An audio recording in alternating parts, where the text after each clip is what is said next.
So 20 ways to acquire new podcast subscribers is what I think everyone should be taking notes. These 20 ways. Some of them are very. Some of them are very simple. Some of them are not so simple. Some of them, most of you would kind of go, "That makes sense. That's totally not new." But I just wanted to make sure that I repeated it because it is important.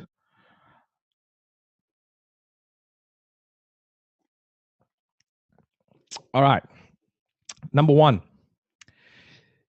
get listed on iTunes. It's surprising how many, not anyone on this, not anyone listening to this webinar right now, but it's surprising how many people don't get listed on iTunes and just create a podcast for podcast's sake and have a bunch of audio that they put on their website, which is a bit weird. But this is becoming more and more common, where people are realizing that iTunes is becoming, I think right now it's the 5th most searched website online. So what's it? Google, Facebook, YouTube. Can't remember the 4th one, but the 5th one is iTunes. So getting listed on iTunes is important, even if even if you stop your podcast, just having it on iTunes is huge. So I'm not going to get into too much details on that because Apple has got the exact way of putting it up, and it's fairly straightforward. It's not too much of a it's not too difficult. Number 2, create amazing cover art. Now, last week's expert webinar, I did 5 tips on how to create great podcast artwork. So I'm not going to get into too much detail on that because I do have a lot to cover. However, go back and watch those 5 tips on how to create great podcast artwork. I think that particular section of last week's expert webinar is really valuable because a lot of the times we have the wrong idea of what makes up good artwork, and that's why I covered it last month. Number 3, metadata, and a lot of, I'm not sure, but I think a lot of us on the call will not know what metadata is. I love this t-shirt because it's a very geeky t-shirt, and a lot of the geeks would know what that meant, what metadata means, because it is actually a love note to the future. The fact that you add metadata to your audio file is huge. Let me get into it. So when you create an XML feed now, most of you on this is probably the most technical part of this webinar. So don't get squirmy on me. Just bear with me. So an XML feed is, if everyone here that's going through the course will either install Blueberry PowerPress or will use something else. But basically what happens is you create an XML feed which you submit to iTunes. Now, the fact that you create an XML feed is important because in that XML feed, that's where all the metadata is stored. Now, what is stored in the metadata is the information about, who you are, what you do, and why, and what's the name of the podcast and what the podcast is all about. Not necessarily, not entirely what the podcast is about, but in the title, you kind of try and get all your keywords in there as much as possible. So there is a website called Feedcast Validator. And actually, if you just put that into Google, you should get a whole bunch of different feed validators. And what the feed validators do is they give you an outline of what your podcast spits out on its XML feed, and it gives you a pretty good idea of what it sees. So included in the metadata is the author, the title, but also description tags. Now, the description tags tells iTunes, Google, and all the search engines what exactly is in these audio files that you create, because Google cannot go into your audio file to understand what this audio is about. For it an mp3 file is an mp3 file is an mp3 file. So it's the metadata that's attached to it that allows um, it to decipher what exactly is actually in it. Now there will come a time where Google will be able to, or search engines will be able to go into an mp3 file and decipher the content, and people are working on it as we speak and have been working on it for a few years. But at this current point in time, the metadata gives the search engines exactly what is in it. So this is from the iTunes store. This metadata, along with your cover art, is your product packaging. And I thought this particular statement from what iTunes suggests you should do was very relevant. Along with the next point number 5, but the fact that iTunes actually tells you that your cover art and your metadata creates your product package is a huge clue to how that the fact that your metadata influences how iTunes indexes your podcast. And finally, I've mentioned this a few times through the last 6 points, that your metadata will determine where your podcast shows up and how it shows up in searches. All right. Number 4, describe your podcast in detail. Now, I spoke earlier about metadata. That's where that's where your description should come up, because that's what you submit to all the different radio stations. iTunes is the radio station, whatever else you submit to. But describing your podcast in detail is key. What I'd like you to do is make a list or make a note of what to include in your description. This is particularly difficult for some people, because what happens is that when they ask you for a description, you kind of look at a blank screen and we don't necessarily come up with the right things to say. And I'm guilty of it as much as some other people probably listening right now. So I thought I'd add a bunch of things that I think you should pay attention to when you write a description. So obviously, what your podcast is about, you want to give a few sentences on what exactly the particular podcast that you've created is about.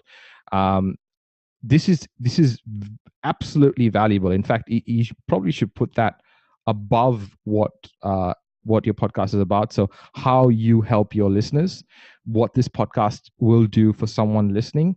If you put that up the top, that's the main thing why someone would pay attention to. Also, adding in your description how often you broadcast a new episode is important, and what media format you use. Now, what media format you use right now, most of us on this webinar, I think everyone on the webinar is going to do an audio format. However, if you're going to create video stuff, and you'll see towards the end of this that you should be creating more than just the audio, and I'll talk about that. But mention in your description what exactly you do and how you do it, and if you do have an opportunity as well, what problems you solve. So how you help your listeners. If you talk specifically about the problems in the first line, it really gets people's attention, and that's really what you want. You want people's attention to be able to get them to listen to your show. Also, if you add the problems in your description, and then when someone's searching to solve that problem, you will come up in the search. So I want to say 99% of podcasters out there do not do this stuff, and this can make a massive difference to your organic search and your organic reach. So I think point number 4 is huge. Number 5, make your description search friendly. This is also quite important. So I've made a few notes on this.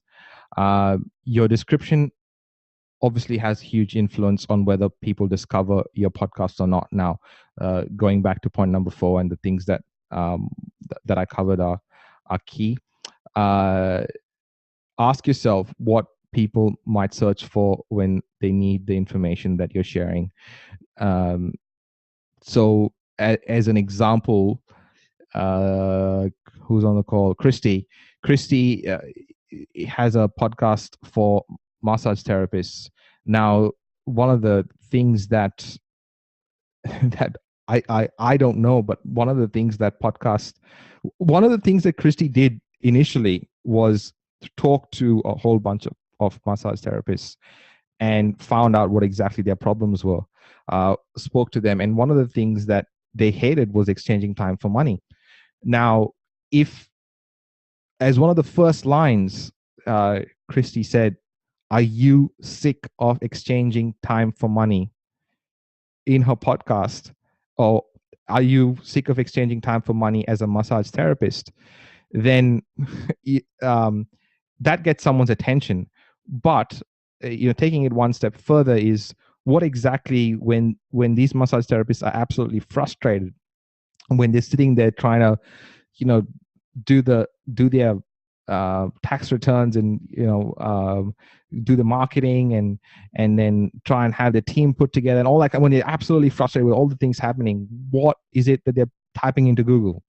What is it that makes them, what is the problem that they're trying to solve?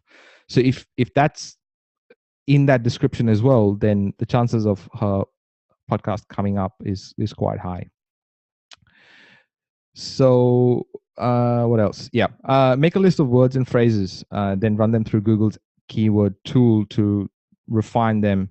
Now, when I talk about Google's keyword tool, if you just put that into Google, it'll give you, I think it's ads.google.com probably. Don't quote me on that, but just it's a keyword tool that if you just put your phrases in there, it'll tell you how relevant they are, and what they can do, and who's searching for it, and what's the competition over that. So I can't stress enough how important the description is, the metadata and the description of your podcast. Number 6, take time over your title.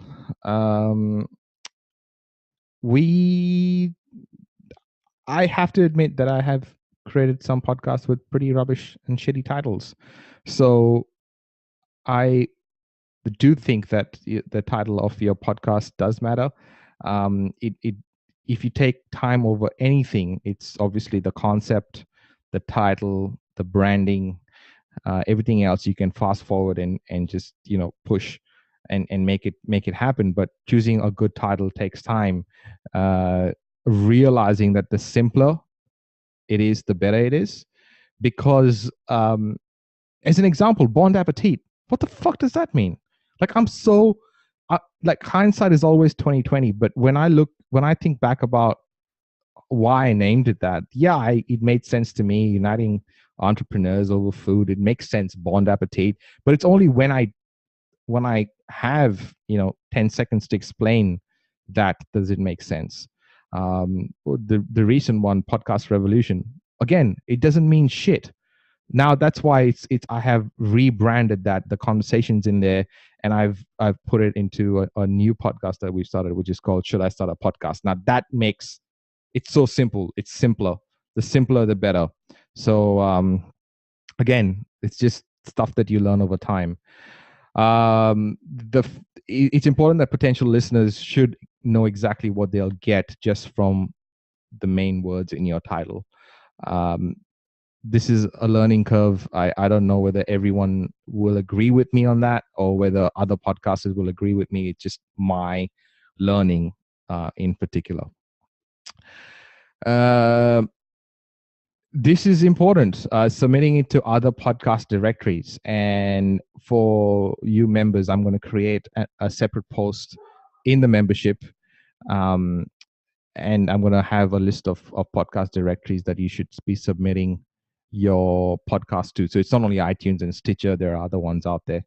And I'll make a list of them. Number 8, adding it to other apps. What do I mean? Now, apart from radio directories and directories like iTunes, there are other apps that want to know about your podcast. They are Stitcher. BlackBerry actually has one as well. Pocket Cast, Tune In Radio, and Double Twist. Now, for the last 3, I've added those email addresses in there. So when you guys are, if you guys are either writing it down or, excuse me, I'm gonna go back into the recording and actually look at them again. Once you have a podcast, you got to submit your iTunes feed by emailing these particular email addresses to get onto those apps, and it's free. It's just about letting them know that you have a podcast. And I have to admit, I have not done my homework. This is one of the things that I'm not practicing what I preach, but I hope everyone right now listening will look at that and actually take those email addresses down and make sure that you submit your podcast there, because the more platforms you get your podcast on, the better. So that's number 8, to get onto as many apps as possible. And there's a slight difference between apps and radio stations. So Stitcher is an app and a radio station, as an example. So iTunes is both, but this is an app, so you actually have the app on your phone. Number 9, when deciding on what kind of content to put out there, always pick audio, for obviously a variety of reasons. Now, audio is way better to get engagement from, but sometimes we get to this point where we think, oh, today, I'm thinking I'll create a video, and if you're conflicted, not if you're absolutely sure that you want to create a video, but if you're conflicted, I always pick audio. So if you thinking of a video or a blog post, or whether you should create an audio post, then always pick audio. And I think that this particular one I put this in here particularly because the more episodes you have, the more you get seen. And a lot of the times we kind of, what we try and do is we say to ourselves, oh, mine is an interview type show. I don't, and my interview is already set up, but I feel like for example, the other day I was watching this particular episode on Netflix about food, and I have a particular viewpoint on something that I watched. Now, instead of me writing a blog post, which I can always do, I'm going to produce an audio piece so that I can put it on the Bond app, because I am a podcaster. So that's the reason why I put point number 9 as always pick audio over any other medium, because I think you get better engagement, and then you can always repurpose that. Number 10, ask for reviews. And a few of you actually on the call today would have got a message from me asking for a review on the new show. There's nothing wrong with it. Obviously, I don't want you to give me a bullshit review and tell me how everything is nice and fluffy. I'd like an honest review, how we can improve, because I think those are really important. Not only does it allow the new people listening to gauge what the show is about, but it also helps me get better and understand what exactly it is that you like. The fact that initially you try and get people that to listen to your show does allow you to hopefully get a very good review from people that have your best interests at heart. So if you are on the if you are today on the webinar and you haven't given us a review, please go to shouldistartapodcast.com or should I start a podcast on iTunes and listen to an episode. It's quite different from anything I've done before. So hope you check it out and give me a review and rating. Number 11, turn listeners into readers and readers into listeners. Uh, so this is what I suggest. I suggest that after every blog post, if you can actually suggest your reader to check out a particular episode, I think that should be part of your blog post strategy or your blogging strategy. And also as part of your podcasting strategy is to say, hey, go to the website and check this out. Uh, um, or even the show, even if you direct them towards the show notes, it's just turning them into readers, which ultimately, is investing more time in what you put out there. And I think that is important. Number 12, set up a website for your podcast. And it's shocking how many people don't do this. This is obviously not only for all the people on the webinar today, but it's just for people watching in the future. It's just the fact that you don't, even if you set up a one pager for your podcast, it is way better than not setting it up and saying, I already have this business. And I'm not saying that you shouldn't set up your podcast on your business website. I'm not saying that at all. But I'm saying that if you let's for example say, so wearepodcast.com is where should I start a podcast is hosted. So it's already hosted on the We Are Podcast page, but I have should I start a podcast.com pointing to the exact page where they'll find everything about the podcast. So setting it up in a way that you can just rattle out the particular .com to your listeners is important, and having a really cool website, because people are going to judge you on your website. Your listeners are going to judge you on your website. So if you already have one set up, that's awesome. Have a domain name that points to the actual page where everything can be found about your podcast. Using a dedicated podcast host. Now, when podcasting not even few years ago, like last year, I actually had conversations with people that wanted to use their Dropbox account because they had a pro account on Dropbox. And while you can do that, there's nothing wrong with it. There's nothing wrong with it. There's lots of things wrong with it. While it is possible to do it, it's just not a good idea. Obviously, for all the members right now, and considering this is a membership webinar, you guys get Audio Boom for free. It allows you to do a whole bunch of things, from actually being on their app. It also gives you priority. So all We Are podcasts get priority in what they publicize, because they want to be involved in We Are podcast, and everyone that goes through us and everyone that's part of the membership will get a lot of publicity through Audio Boom. But also they kind of do things like, you can see all your stats. You can embed your particular episode in all different types of places, and some really cool things which only a dedicated podcast host can do. So using a dedicated one is important. Number 14, interview thought leaders. Now, interviewing thought leaders can go in one of two different ways. Or one of the ways it can go is that you only think about the thought leaders you're going to interview. And you think that what I mean by interviewing thought leaders is, how famous are they and how can I get them on my show? That's not what I mean at all. Anyone you know from the street can give you quite an awesome perspective on anything if you just ask the right questions. And it's your job as the host to ask the right questions.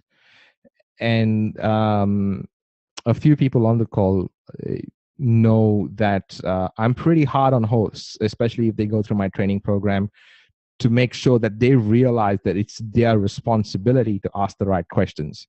That is why I have a section in here of one killer question that you should ask your guest, because I think it's important that you have these questions that actually get them to start thinking and get you to start thinking about how to ask those particular questions and get the best out. You can get the best out of anybody. It's your skill as an interviewer. So I think that it's not about the person you have on your show, it's about you. And it's important to start taking responsibility for your job as a host. Number 15, encourage listener action. Um, Now, this can be as small as leaving a review or rating, or actually as small as sharing the interview, or as big as, buy my product. So it depends on how you want to put this, but I'd like every single person here that has a podcast to, or going to start a podcast, to make sure that you encourage listener action from the very start. It's something that I did not do in Bon Appetit, and I think that I missed a big trick there. Massive, massive trick. I just feel like I should have known that from the start, and I should have trained my audience to actually take some action from the very start, however small it could be.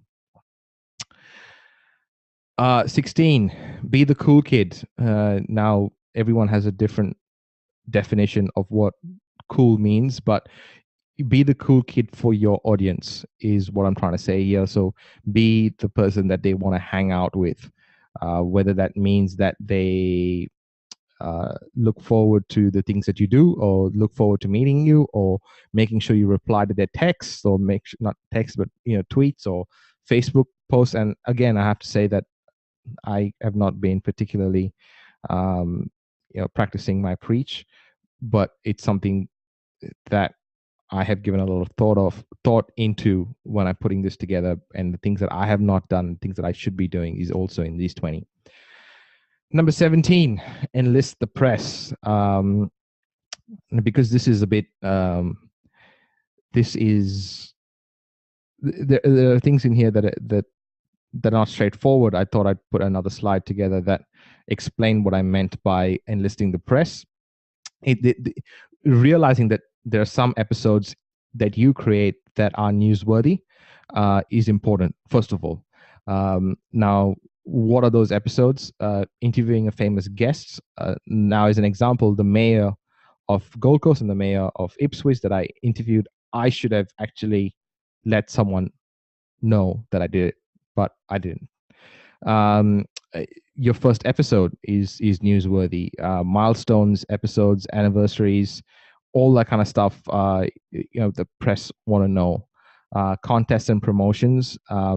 They really want to know. Disagreements between you and your listeners. It's kind of press that journalists these days really want to know. Episodes relevant to a local area as well, especially if it's you're in a suburb. These kind of episodes are really newsworthy depending on who you're sending it to. So there are sites such as iNewsWire that will help distribute your press release.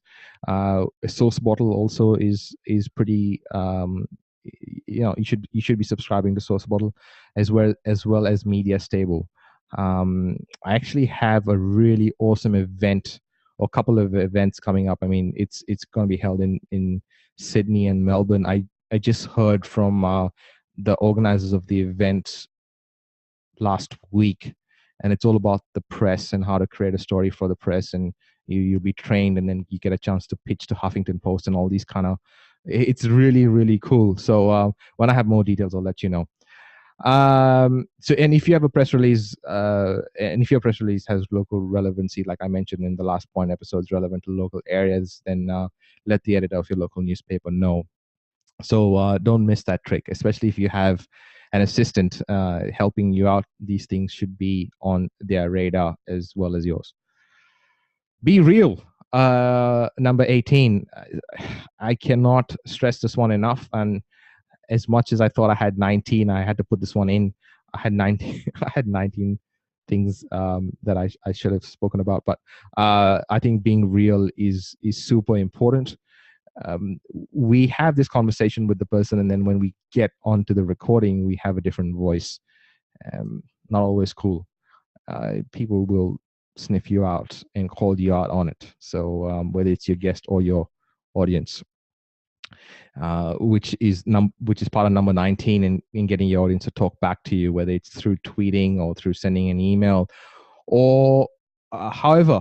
If you look at We Are Podcast, the We Are Podcast group, there's a thread or a post that Petra Jones has put up on SpeakPipe.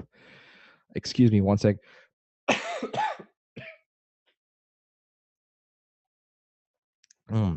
Vocal cord problems. So she's put up a post about SpeakPipe. So having that as a voicemail on your website, I think it's free as well. Allows your audience to come to your website and leave you a voicemail, which is so handy. So get them to talk back to you, whatever that looks like. And finally, number 20, get on your social media soapbox. And number 20 is actually put in there because of the next few slides, which I think, again, I'm pretty stoked about what's coming up, because I think it's really valuable. But I'd like to get your thoughts on it. So social media is obviously key. The fact that it used to be 6 degrees of separation and now it's down to 3 because of social media. Actually, it's down to 2 point something if you're trying to get to someone that's on Facebook. I saw that stat yesterday or the day before on the weekend somewhere. But getting on your social media soapbox is important, and I think that you get more subscribers from social media than any other source. So these are my 20 ways of getting more subscribers on your podcast.